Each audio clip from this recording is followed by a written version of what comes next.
Bihar BJP के मुख्य प्रवक्ता और पार्टी के एमएलसी जनक राम हमारे साथ हैं। नेता प्रतिपक्ष तेजस्वी यादव 20 फरवरी से जन विश्वास यात्रा पर निकल रहे हैं। यह यात्रा पूरे बिहार में जाएगी। 29 को समापन होगा। राजद का कहना है कि केंद्र सरकार की नाकामियों को जनता को बताएंगे। महागठबंधन की जब सरकार थी तो उन्होंने जो बड़े फैसले लिए उसके बारे में जनता को बताएंगे। ये भी बताएंगे कि किस तरह नीतीश ने उनको धोखा देके बीजेपी से गठबंधन कर लिया।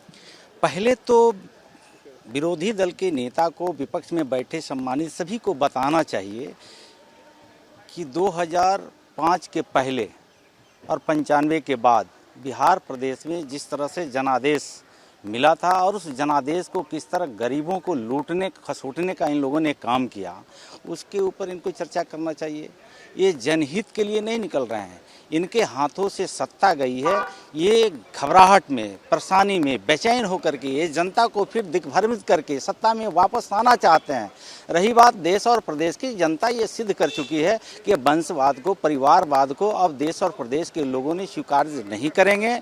अब देश हित में, प्रदेश हित में जो समस्त समाज के जो कमजोरियां थी उसको समूल नष्ट करने के लिए देश के यशस्वी प्रधानमंत्री नरेंद्र मोदी जी के नेतृत्व में देश और प्रदेश आगे बढ़ चुका है। मुझे लगता है कि दोनों राजघराने का राज के पुत्र अब ये जनता स्वीकार नहीं करेगी। ये गरीब, दलित, शोषित, वंचित परिवार के ये लोग विरोधी लोग हैं। ये सर्वविदित हो चुका है, उजागर हो चुका है। आरजेडी तो ये कह रही है कि जिन जिन जिलों में जाएंगे वहाँ पे पूरे महागठबंधन के नेता कार्यकर्ता रहेंगे। लोकसभा चुनाव भी है, सो हम लोग तो 40 में से ज़्यादातर सीट जीत जाएंगे बिहार में। खाता खुलने वाला नहीं है, इनकी जमानत नहीं बचेगी। आपने देखा होगा 19 के चुनाव में 0 जनता दिया था, आज 24 के चुनाव में भी इनको 0 ही मिलेगा। हवा तो निकाल दिए बिहार के मुख्यमंत्री नीतीश कुमार जी ने। जो इंडिया गठबंधन, ठग गठबंधन जो बना था, उस गठबंधन को आज छोड़ करके देश के यशस्वी प्रधानमंत्री नरेंद्र मोदी जी के नेतृत्व में उन्होंने आस्था विश्वास व्यक्त किया। जो जनता का जनादेश था उसको उन्होंने शिरोधार्य किया। तो जनता भी यही चाहती है। आने वाले दिनों में 24 का चुनाव है, जो 40 का 40 बिहार दे करके देश के यशस्वी प्रधानमंत्री नरेंद्र मोदी जी के हाथों को मजबूत करेगी। बीजेपी तो ये भी कह रही है कि वो लूट का हिसाब दे इस यात्रा में कि आपने कब कब और कहाँ कहाँ लूटा। बिल्कुल उनको देना चाहिए। आपने देखा होगा सदन के फ्लोर पे जिस तरह से माननीय मुख्यमंत्री जी ने जो 17 महीने के कार्य अवधि को उंगली उठाया।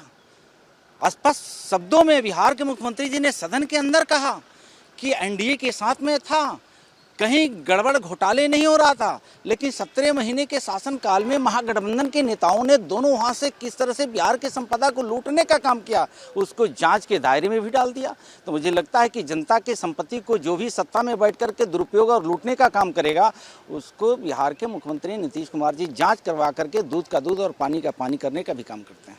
जो तेजस्वी यादव की जन विश्वास यात्रा शुरू होने वाली है 20 फरवरी से, उस पर हम बात कर रहे थे जनक राम से। वो कह रहे हैं कि वो कितना भी यात्रा कर ले, जनता को दिग्भ्रमित करना चाहता है, लेकिन कोई फायदा नहीं होगा। ना सत्ता में आएंगे, ना लोकसभा चुनाव में महागठबंधन का खाता खुलेगा, ये कह रहे हैं जनक राम। साथ में ये भी कह रहे हैं कि ये भी वो हिसाब दें यात्रा के दौरान कि कितना उन्होंने लूटने का काम 17 महीने में किया है महागठबंधन के सरकार के दौरान। कैमरा पर्सन विशाल राय के साथ शशांक कुमार, एबीपी न्यूज़, पटना।